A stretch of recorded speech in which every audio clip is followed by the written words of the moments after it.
Hello guys and welcome back to the 5th episode of Tyler Talk, the only place to get your latest sporting news wherever you are.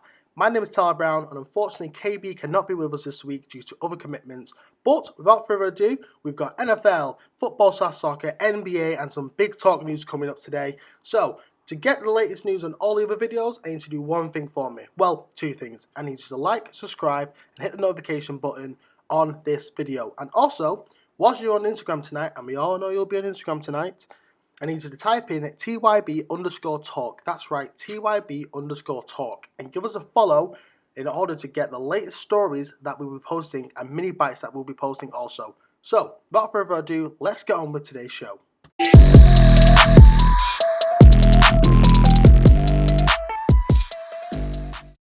So our first story today is something that me and KB would have got into today very deeply, but I'm just going to give a quick bite on this. Cam Newton signed for New England, one more year.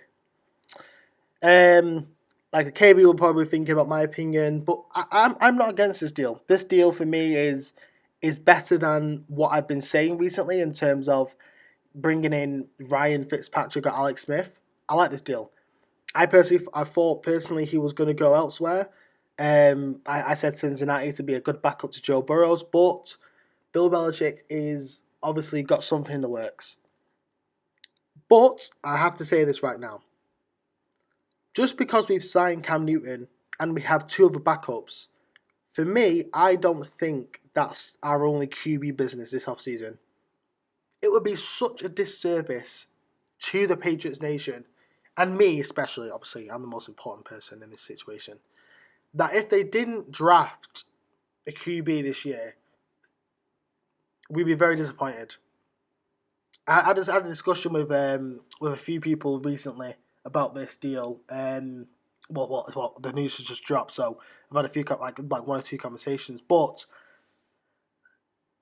if we don't draft a QB this year, we're going to start thinking that Bill Belichick's done. He doesn't know what he's doing. He's in over his head thinking that Cam Newton can just run the ball every single time for us. I don't believe that, because he is one of, if not the best NFL coach ever. So he's not stupid. So I feel like that is not New England's only QB splash in the media this off season. But time will tell, because it is Bill Belichick. He does like to do things a bit differently to other coaches. So like I said, yeah, we'll see what happens. But let's just get into our first story right now that I had on the books. Big Ben Roethlisberger signed an extension, just like Cam Newton. 1 year extension.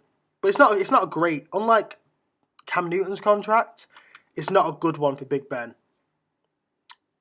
He has contracted $14 million, which is a $5 million drop from almost $20 million. But in the positive side for the Steelers, it's opened up $15 million in cap space. So for Big Ben, it's 1 more year playing football, but for a lot of less money. $5 million is a lot of money to even NFL players, not just the average person. But with this move clearly looking like they're going to move on in 2022, maybe 2023 at a push, hopefully not, in terms of my opinions. Let's talk about Pittsburgh today. Okay, they still have a good roster. With or without Big Ben, they have a great roster. Two of their linebackers, their best linebackers, were hurt. One of them comes back in May, and another one comes back a bit later on. But one thing for sure about Pittsburgh, and I've said this for quite a while, that they always draft and develop players well. They do. No matter, not even draft. They just develop players well. No matter who comes up into that organization, they develop them into world-class stars. That's just Mike Tomlin I'll give credit to Mike Tomlin on that one. But now we're starting to see that they've added a bit of salary cap to the situation. So next year, it'll be good to see how the Steelers do with that. Because every year with the Steelers, and I hope KB would agree with me, that every year it's starting to be a bit repetitive and going around in circles, It's sort of like a TV show like The Office or Friends, they decide to bring it back one more year, then halfway through, it's like why? Everyone's rich enough everyone's rich enough. It's played out, and you tell your buddies, you tell your friends, like there's no reason to watch this season. It's like that's like the last couple of seasons of The Office. It's not as funny anymore, but you want to see the service done. I wouldn't recommend it, but that's the same with the Steelers.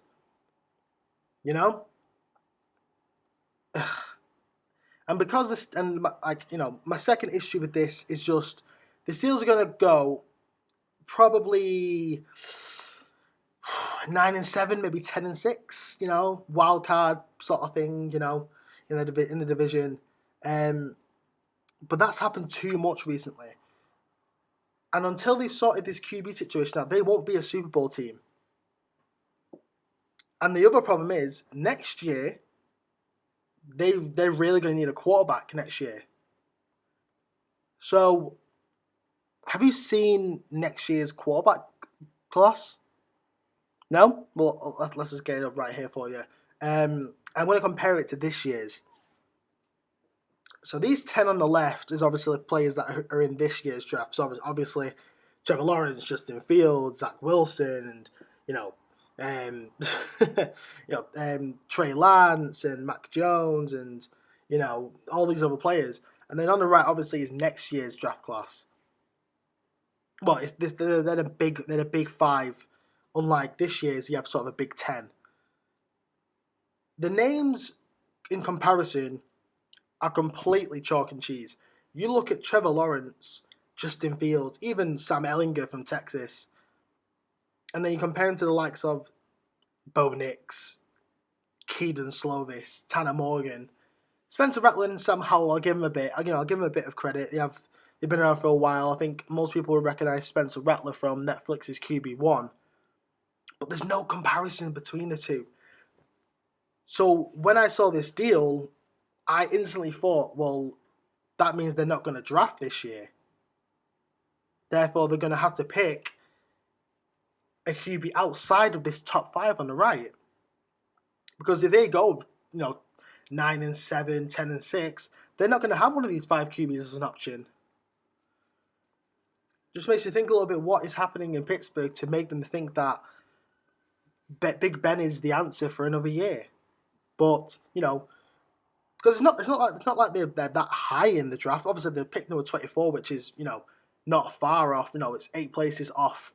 The last pick, but they can get someone from Davis Mills down to Sam Ehlinger. Sam Ehlinger would definitely is looking to be projected as 2nd/3rd round pick. They can get Sam Ehlinger at least, and Sam Ehlinger's not a bad QB. I'm speaking as a University of Texas fan, but Sam Ehlinger can sling a ball. I'm going to watch his pro day tomorrow.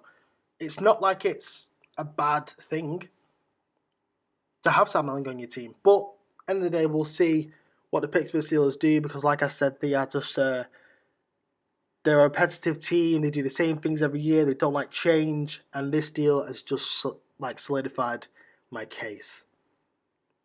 Next up, we're going to talk about Dak Prescott. The man has finally got paid.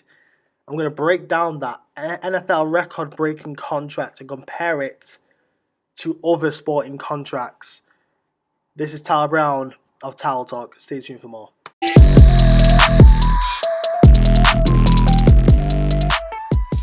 So, out of the big, large quarterback carousel we've had this offseason, my second favourite story has finally been closed. Dak Prescott has finally got paid, and he got paid big. And I mean, you look at the Patrick Mahomes deal, and it's better than the Patrick Mahomes deal in a sense. This contract for me, as I've seen a lot of people say this as well. I'm gonna directly quote them that this is the first time in a long time that we have seen a contract this big for so much money and for such a short amount of time. This is going to change NFL contracts for the future of the NFL. And I know a lot of you are gonna say that, you know, Tyler Mahomes got got like 504 for 10 years. Yeah, but that's over 10 years. That's a long time. And I personally don't think he will fulfill that full 10 years. It's just one of those. But when you look at Dak Prescott's contract, it's better. So let's get it up right now. So he gets 66 million straight off the bat just for signing his name, just for spelling out Dak Prescott in a fancy little way. He gets 66 million direct deposited into his account. After year one, he gets 75 million after that first year. And then he gets fully guaranteed out of this whole deal 95 million. I know the reports say 126 million, but that's obviously due to injury compensations. And also, if he gets cut within the first year, he gets 126. But obviously, they're going for the long run. But 95 million is the full he's going to get because he's going to stay for more than 1 year. And have you noticed what I've put on the sides of them 3 little stats there for you? Yes, all NFL records. That is the largest signing bonus, the largest money deal after a year, and the largest fully guaranteed in NFL history. Oh, and did I forget to mention? He can't be traded or tagged without his say so. Like that is a joke of a contract. That's a large contract. He is obviously going to have to pull his weight up. I'm not saying Super Bowl, but he has to pull his weight up, 100%. But then obviously, you look at how can't he be traded or how can't he be tagged? We're gonna go into let's go into the next slide now. He was tagged before the deal. He was tagged and then signed, which means that the Dallas Cowboys save 50 million in cap space. And like I said, let's go into what the Cowboys can now do. They need to work on that defense. It was atrocious. They tried to implement a new scheme. I think it was a few weeks before the NFL season started. And I don't mean like a little change to the scheme, a completely new scheme. So now they've got a bit of money, they've got a bit of time to work on it. There is no excuses for this new defense scheme to be implemented. Plus, they've got 10 draft picks to make. Last season, the Dallas Cowboys defense was an F-graded defense. 10 picks and 15 million extra in cap space. They have to turn it into a C grade, into a C/B graded defense in order to compete. Like I said, they're not going to be a Super Bowl team.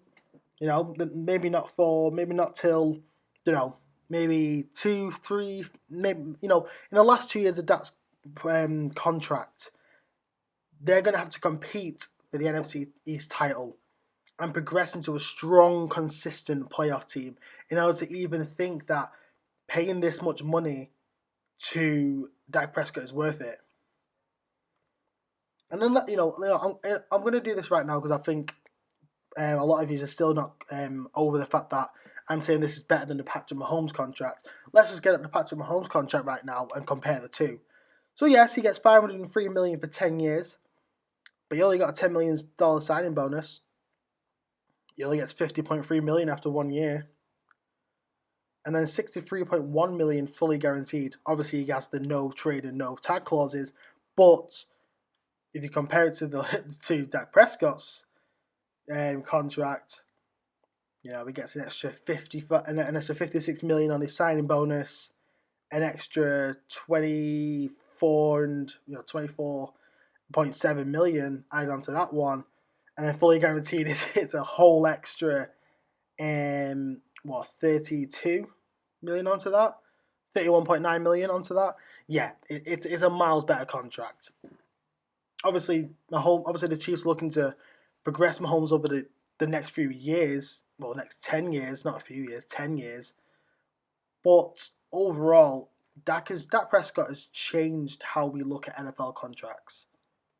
And this isn't the first time that we've seen players breaking the mold of contracts. You know, you think of Alex Rodriguez, A-Rod, when he signed that $252 million mega deal for the Texas Rangers. You know, you think of Alex Garnett's $123 million contract in the NBA breaking the mold. Going into football, I mean, there's been loads of pinnacle points and transfers, but the ones that stick out for me, you know, Luis Figo in 2000 going to from Barca to Real Madrid for 62 million euros. Then we go on to Zinedine Zidane going to Real Madrid from Juventus for 76 million, and then Cristiano Ronaldo going from Manchester United to Real Madrid, 94 million. I think next up was Gareth Bale, broke the actual 3-digit mark in 2013 from Tottenham to Real Madrid. And then I think the most recent one now is Neymar from Barcelona to PSG, 222 million euros. Like, what? Like, I think obviously a lot of people say, are these contracts worth it for these sports stars? And, you know, there's obviously a pros and cons list to it. But in the NFL, they're especially earning it because of the fact that they do have short careers. And they need to get paid for that because they can't, you know. Obviously, let's say, for example, Alex Smith didn't get better after breaking his leg. Would you expect him to go work at Walmart? Or HEB, you know? No, you wouldn't expect him to work there. So therefore, you need to pay him appropriately for what he's doing. But well done to Dak Prescott. Honestly, well done for getting that deal sorted. I knew it would be a decent deal, but I never thought it would actually be that big. So congratulations for that. Next up, we're going to talk about Trevor Lawrence versus Zach Wilson. The prodigy versus the prospect the project, as I'm going to call him. And this is Tyler Brown on Untitled Talk. Stay tuned for more.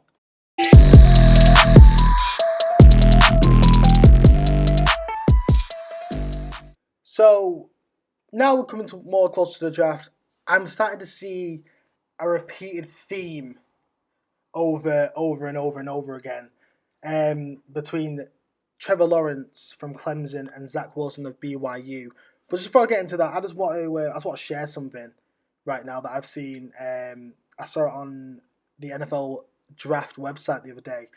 So obviously everyone has their own opinions on, you know, who's the best prospects ever and ever and ever. But you know, I've seen this table that's come up, and oh my god, I never thought, I knew that Trevor Lawrence was good, but I never knew he was this good until I saw this table. So this table here is the NFL top 10 prospects of all time. So these are the prospects that have been so good in college before they get into the NFL, because obviously, you know, the best players get picked for, you know, quote unquote, the worst recorded team.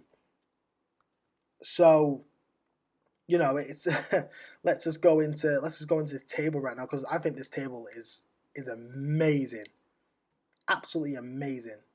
You know, so this was reported by probably, you know, in my opinion, one of the best NFL analysts that they've got in the league at the moment, because the way that this person can read college players.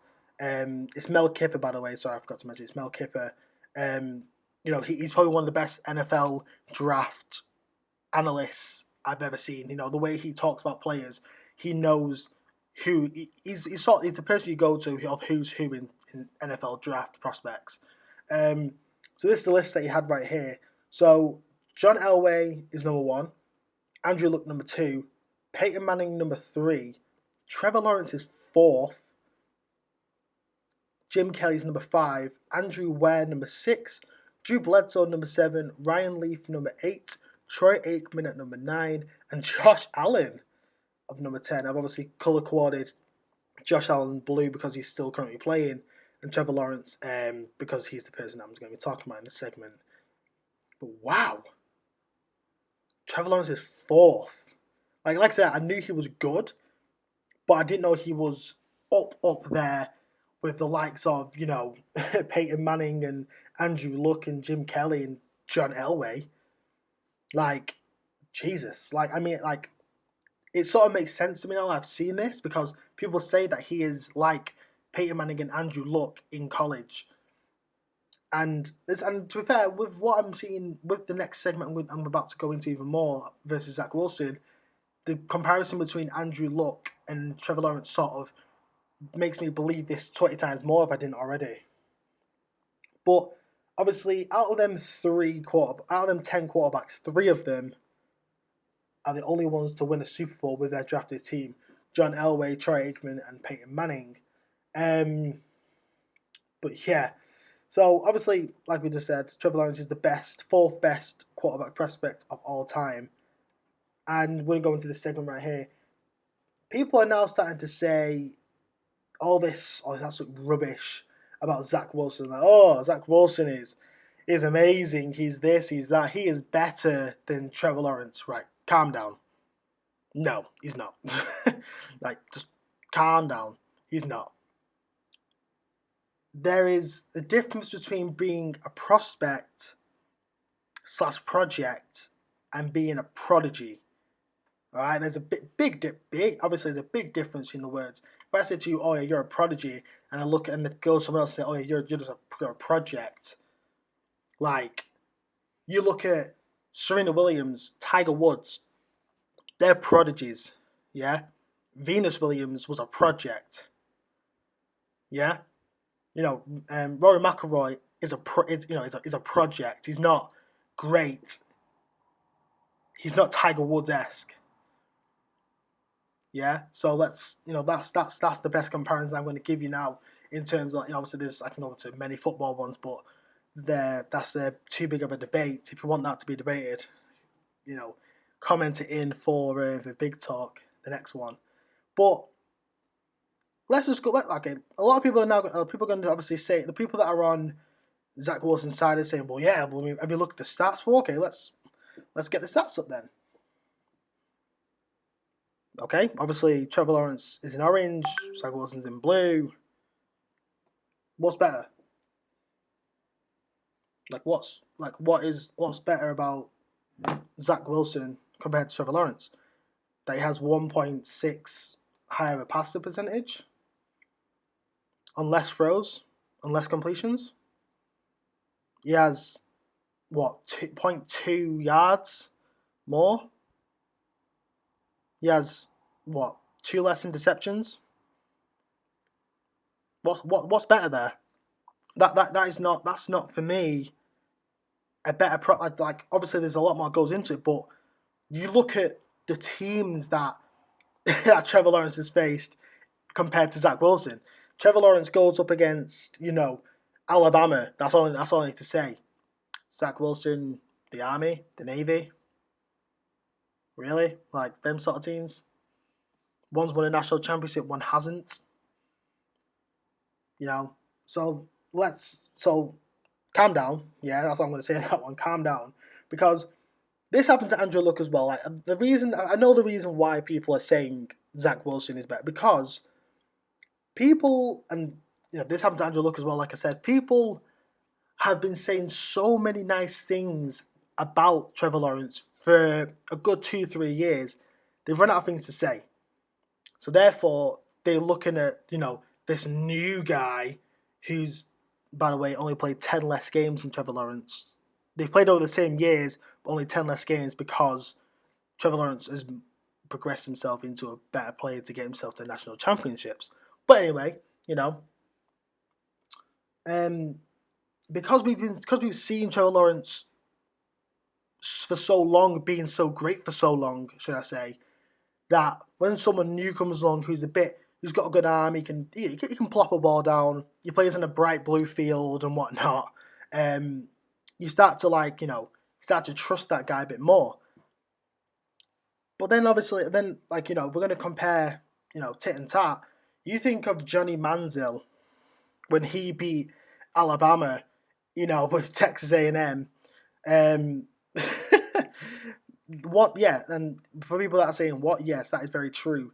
Johnny Manziel beat Nick Saban and Alabama one time, and the world freaked out, and Johnny Manziel, went on this massive hype of being, the best, one of the best quarterbacks in NFL, in college history, and but no, it was. There's a lot of things that went into that game. First of all, Alabama came off back-to-back highly emotional games, and Johnny Manziel comes into it the third week into a row and caught him off guard in the first half. And then the next time they faced him, he obviously got battered. But then you think about how long Nick Saban had to prepare for Johnny Manziel. Only 5 days, and he lost. Fair enough.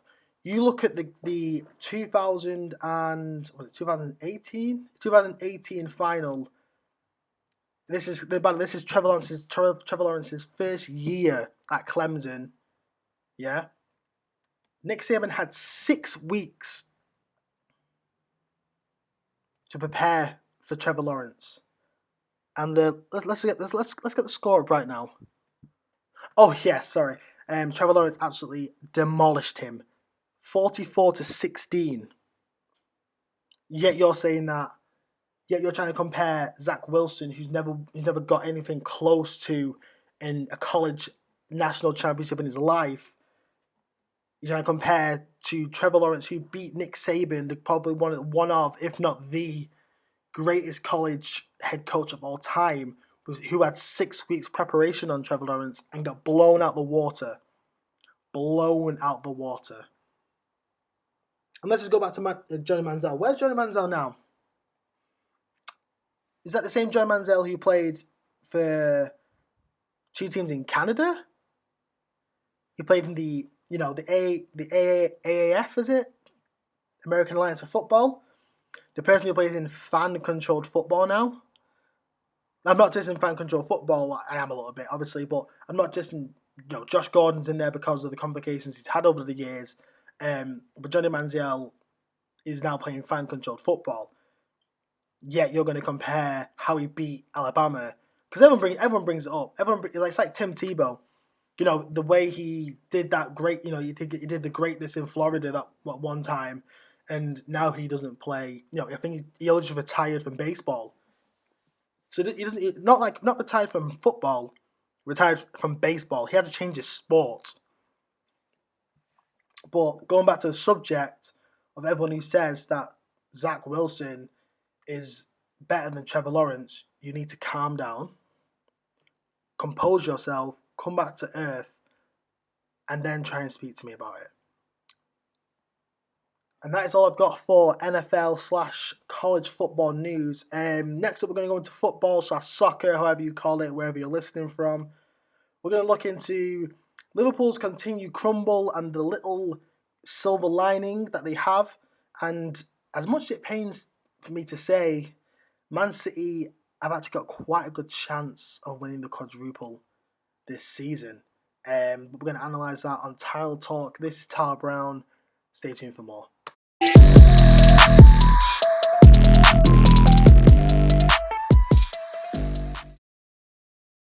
So Liverpool, reigning Premier League champions, slipped to 8th place on Sunday in the Premier League after stumbling to yet there's another defeat at Anfield. This is their 6th game in a row, with bottom side Fulham beating them 1-0, and their first win the first win since 2012. Mario Lemina scored in the stroke of halftime, which I think it's their first time losing 6 home matches since 1953/54, when they were relegated. Obviously, I'm not saying Liverpool are going to get relegated. Calm down. I'm not saying that. But Liverpool's 6 consecutive defeats have come in a space of just 46 days, starting with a 2-1 loss at Burnley on January 21st. Since then, they lost against Brighton, Man City, Everton, Chelsea, and now Fulham. This is obviously such a contrast to what we saw Liverpool last year, because they had gone 4 years and some 68 home league games unbeaten before getting beat by Burnley. It's such a shock to the system to see this. You look at this time last year, they were 25 points clear, with 22 wins on the trot, which was obviously a Premier League record. They've not scored in the last 115 shots at home. They've had a lot of injuries. Klopp, obviously, I think in the first show I mentioned about Jurgen Klopp's mental state. He's not sleeping well and stuff like that. He's had all this media surrounding him, whether he's going to leave or not, but he confirmed he's not going to, even after the Germany job was available. Which wasn't a surprise. I knew Klopp wouldn't just up and leave because things are going rough, which a lot of people are saying that's what he did at Dortmund, but, it's just one blip. You know what I mean? Like, Dortmund had a few blips before they got big and then they blipped again, whereas Liverpool were on a good progression and they've had one little blip, but But like I said, the last one, there's a little silver lining for Liverpool at this moment in time. The UEFA Champions League run. So they beat RB Leipzig 2-0 again for a 4-0 aggregate to go through to the next stage of the Champions League. We're just waiting for the draw to come up. People are now starting to say, Istanbul 2.0, because there's a lot of resolution, a lot of not resolutions, a lot of contributing factors that are similar factors to what happened the last time they won the Champions League in Istanbul. Obviously in the Premier League they're outside of the top four. Messi and Ronaldo were not in the quarterfinals as they got beat by PSG and Porto. The final being Istanbul, obviously, and the fact they just beaten a German team in round of 16. Obviously it strings a lot of hope for Liverpool because they need to, really bring themselves up to a level of what we're used to seeing in Liverpool. But like I said, they've had so many injuries this season. It's hard for them to stay. They've had midfielders and non-defend, a lot of non-defending players in defence to fill in that Van Dijk gap. Even if they had Van Dijk alone, they'd be doing better than they are now. And then when you look at the Premier League table as it is now, it's when you see the likes of Everton being above them and and Tottenham and West Ham, it's not good. And obviously they got Aston Villa breathing down their necks, and then Arsenal just staying where they are. Sorry, Arsenal fans. But it's tough to see this. I know I'm a Manchester United fan. I should be sort of loving this fact, but obviously I got quite a few friends who were Liverpool fans, and for them to obviously see them going from Champions League one year, Premier League next year to, outside, not even Europa League place. It is sort of sad to see because it's not like they've had a good squad to have a good run at it. They've just had a lot of bad injuries and a lot of media surrounding their manager Jurgen Klopp. So hopefully they can get back onto a nice stretch of games. They face who they face next? They face Arsenal. No, they face Wolves on Monday, and then Arsenal the following week. So hopefully that's a good opportunity for them to get up there, get back up there, and towards the top. Obviously, try and at least get Europa League. But if not, they've still got the Champions League to look forward to secure that Champions League spot for next season. So next up, we're going to talk about Manchester City. I don't know why I'm choosing Manchester United's biggest rivals as my stories, but Manchester City have a really good chance to get the quadruple this year, which has never been done in English football. So we'll talk about that next. This is Tara Brown of Towel Talk. Stay tuned for more.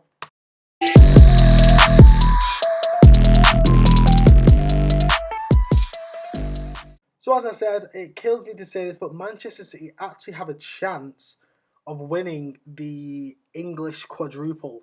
So no side has ever been able to win a quadruple.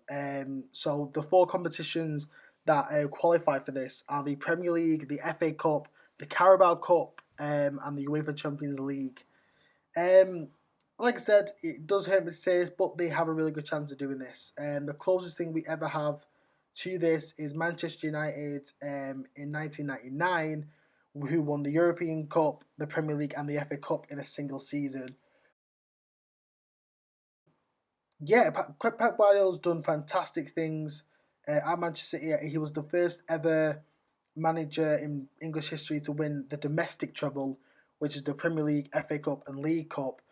But they've never been able to get past the quarterfinal stage under Pep Guardiola, and they've only made the last four of the competition once since he took over. With a healthy lead in the Premier League, being 11 points clear, an unrivaled squad depth, this is probably their best chance ever to do this. They've got 1 foot in the UEFA Champions League quarterfinals. They're in the quarterfinals of the FA Cup, and they face Spurs in April for the Carabao Cup final.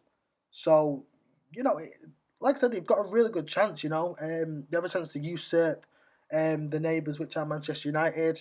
But there's a few things that they need to get sorted. Not to get sorted, but they need to just get sorted and also prepare for in order to go ahead with this. Number one, I think my opinion is Sergio Aguero. He, obviously we all agree that Pep Guardiola is, running the show in terms of picking the right team, but Sergio Aguero has not really been around this season, but he sort of, how do I think about it? He's sort of been the person who, when he's not injured, obviously he has had quite a few injuries recently. When he's not injured, he's the best player on the pitch by far. Even with everything that has gone on with him in terms of injuries. But if they can get him to at least 70/80% of the player that he was, he's crucial.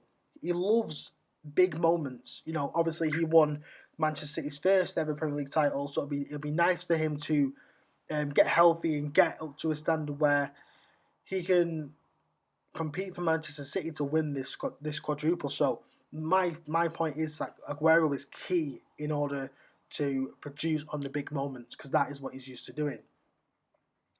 Next is obviously just getting over that quarterfinal block. They finally have the chance to do it. They've fulfilled their potential in that competition. It's down to obviously Guardiola changing tactics to suit the games, and it's just gone horribly wrong. But it's a tough test, the Champions League. It is 100%. It's probably one of the hardest. It's probably one of, if not the hardest competition in football, or maybe sport. Because these are, you face teams that you'd never face up until you face them in the Champions League. Whereas other sports, you sort of play teams repetitively over and over and over again. Maybe like one team you don't face until the final, but you still obviously get the but you obviously still face them eventually. Whereas I think with the Champions League, it's sort of, you could face an Italian team one week, and then the next you're facing a Russian team, and then you're facing a Spanish team, and a Portuguese team, and it keeps going. But as long as they can get over this hump of quarterfinals, I think this is obviously, I think that's the one cup they have to make sure they get.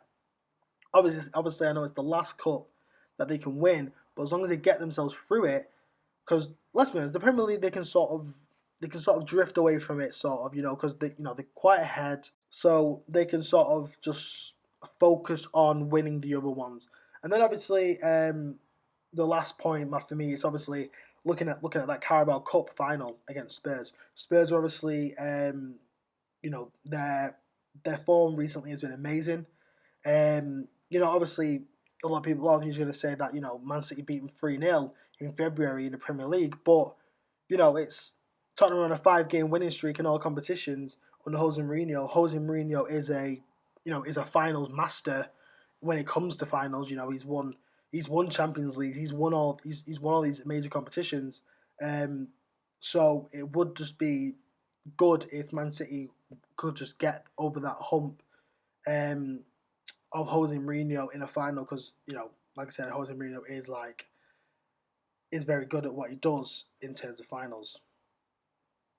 And like I said, obviously, as a Man United fan, it is sort of hard for me to admit City have a good chance of doing something that we would love to do. But when credit is due, Man City have been a side that has, they've taken over English football. Tiki taka football is something that Pep Guardiola is king of at this moment. He's got, like I said, he's got immense squad depth in there. He just ticks all the right boxes for Man City to get them to a level of where they're at now. So let's hope that. So hopefully they can get themselves up to a quadruple, or even if they just win the Champions League, that'd be good for them because it'll be final. It'll give Pep Guardiola a bit of rest because he's won the other three over the years he's been there, but just not the Champions League. And that is all for football/soccer, wherever you're listening from. Next up, we're going to go and quickly talk about Blake Griffin signed on to the Brooklyn Nets to make the big three into a big four. I'm just going to talk about briefly how he fits into that squad, and what they can really do when he plays. This is Tyler Brown of Tile Talk. Stay tuned for more.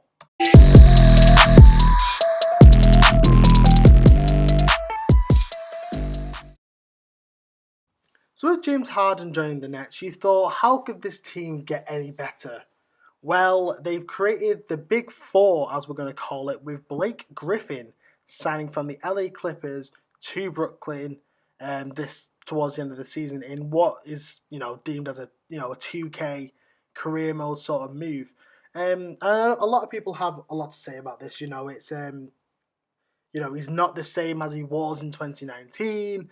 He doesn't score as much. He doesn't perform as well as he used to. But the six-time All-Star forward, he's easily one of the most flexible players who's been in the playoffs. Believes in the playoffs. I think it's 7 times out of 12. So that's he's a consistent playoff player who obviously wants the best chance to win the national championship, and naturally, the Nets are a big thing towards that. They're probably one of the front runners to win it after the LA Lakers and I suppose the Utah Jazz, because their performance seems to be going steady and keep on winning.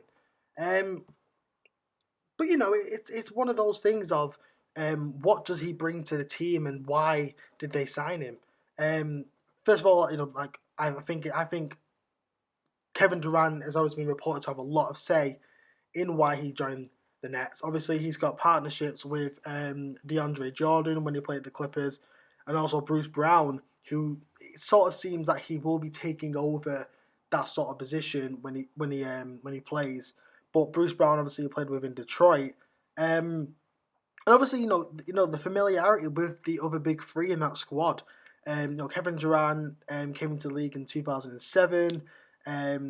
James Harden came in the same year as Blake Griffin did in 2009, and Kyrie Irving came in 2011. So they're all familiar with each other for a similar amount of time. Obviously, 2 years difference between each of them, or four difference between KD and Kyrie Irving. But he is a player that now thinks more defensively, and this is something I've brought up many times about the Nets. Their defense isn't the best. They're the 22nd best defense in the NBA. And Blake Griffin contributes to defense a lot. It's something we've seen consistently in All-Star games, when he played for the Clippers, and especially when he played for Detroit, when he would start off by slam dunking on someone, making posters, and then running back and helping on defense, like sort of LeBron-esque. LeBron, obviously, and Blake Griffin, the two players that are recognised for running up and down the court every single time they're on there.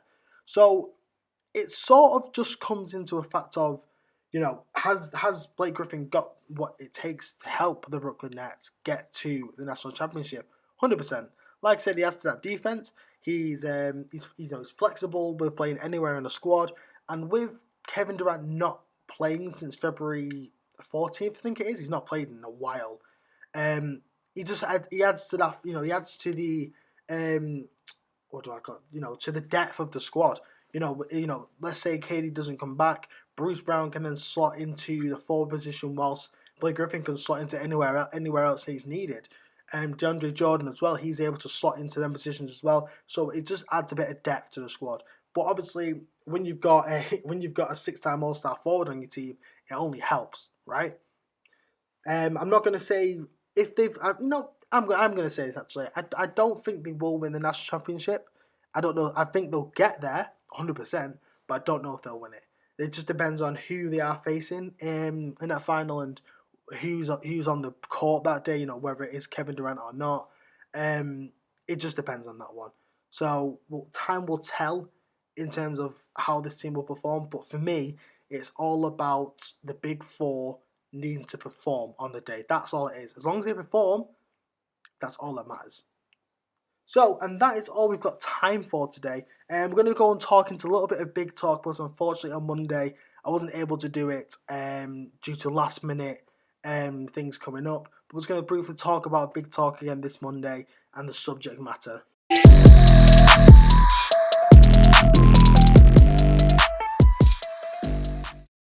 Yeah, so unfortunately on Monday I had to release that Big Talk has been moved to this Monday, the 15th of March.